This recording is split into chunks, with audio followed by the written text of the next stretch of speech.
Duty है, उसकी भी ड्यूटी है, उसको भी देखें आप। हम भी ड्यूटी कर रहे हैं।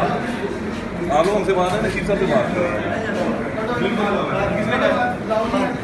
एक मिनट अभी आ रहे हैं ना, चीफ साहब पूछ रहे थे किसको लाओगे, सबर करें, अभी बात कर लेते हैं। कर लें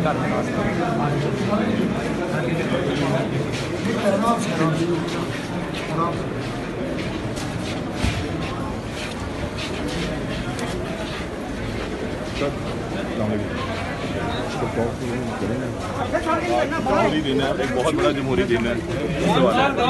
मैंने 25 जुलाई के लिए इलेक्शन कराने का वादा पूरा कर दिया और आज की कौम का अरुण भाई माइक है की जिम्मेदारी है कि वो अपने सही रहनुमा जो है उनके लिए वोट करें ताकि सही जमहूरी प्रोसेस को कैसा देखा आपने? जो प्रोसेस चल रहा था अंदर, उसको कैसा देखा आपने? मुतमिन